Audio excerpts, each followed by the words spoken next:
ತೋರಿಸ್ಕೊಡ್ತೀವಿ. ಯಾರು ಬಾಬಾ ಸಾಹೇಬ್ ಅಂಬೇಡ್ಕರ್ ನಿಜವಾದ ಅನುಯಾಯಿಗಾರ ಅವ್ರು ಯಾವುದೇ ಕಾರಣಕ್ಕೂ ಕಾಂಗ್ರೆಸ್ ಪಾರ್ಟಿಗೆ ವೋಟ್ ಹಾಕಬಾರ್ದು. ಅದು ನಾವು ಹೇಳತ್ತಿಲ್ಲ, ಖುದ್ದು ಬಾಬಾ ಸಾಹೇಬ್ ಅಂಬೇಡ್ಕರ್ ಅವರು ಹೇಳ್ಯಾರ. ಏನಪ್ಪಾ ಅಂದ್ರ ನೀವು ಯಾವುದೇ ಕಾರಣಕ್ಕೂ ಕಾಂಗ್ರೆಸ್ ಪಾರ್ಟಿಗೆ ವೋಟ್ ಹಾಕ್ಲಕ್ ಹೋಗ್ಬೇಡ್ರಿ. ಕಾಂಗ್ರೆಸ್ ಪಾರ್ಟಿ ನನಗೆ ಬಹಳ ಸತಾಸೆಲ್ಲ, ಸಂವಿಧಾನ ಬರೀಲಕ್ ಕೊಟ್ಟಿಲ್ಲ, ನನಗೆ MP ಆಗ್ಲಕ್ ಬಿಟ್ಟಿಲ್ಲ. ನಾನು ಮೊದಲನೇ ಚುನಾವಣೆ ನಿಂತಾಗ ನನಗೆ ಈ ಸೋಲ್ಸಿರ್ತಕ್ಕಂಥ ಪಾರ್ಟಿ ಯಾವ್ದಾದ್ರದಪ್ಪ ಅಂದ್ರೆ ಅದು ಕಾಂಗ್ರೆಸ್ ಪಾರ್ಟಿ ಅಂತ ಹೇಳ್ಯಾರ ಬಾಬಾ ಸಾಹೇಬ್ ಅಂಬೇಡ್ಕರ್ ಅವರು. ಬಾಬಾ ಸಾಹೇಬ್ ಅಂಬೇಡ್ಕರ್ ಅವರು ಕಾಂಗ್ರೆಸ್ ಒಂದು ಉಳಿತಿರುವ ಮನೆ, ಆ ಕಾಂಗ್ರೆಸ್ ಪಾರ್ಟಿ ಹೋಲಕ್ ಹೋಗ್ಬೇಡ್ರಿ ಅಂತಂದು ಬಾಬಾ ಸಾಹೇಬ್ ಅಂಬೇಡ್ಕರ್ ಹೇಳ್ಯಾರ.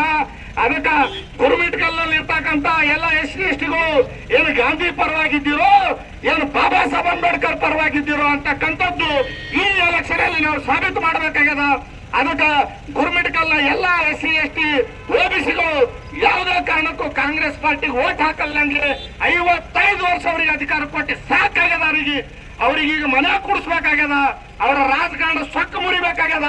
ಅದಕ್ಕೆ ಅವ್ರಿಗೆ ಮನೆ ಕೂಡಿಸೋ ಸಲಕ ನೀವೆಲ್ಲರೂ ಕೂಡ ಬಹುಜನ ಸಮಾಜ ಪಾರ್ಟಿ ಆನೆ ಚಿಹ್ನೆಗೆ ವೋಟ್ ಹಾಕೋರ ಮೂಲಕ ಅಕ್ಕ ಮಾಯಾವತಿ ದೇಶದಲ್ಲಿ ಪ್ರಧಾನಮಂತ್ರಿ ಆಗೋ ಸಲಕ್ಕಾಗಿ ಹಗಲ ರಾತ್ರಿ ಇವತ್ತಿನ ದಿವಸ ಕೆಲಸ ಮಾಡ್ತಾ ಇದಾರೆ.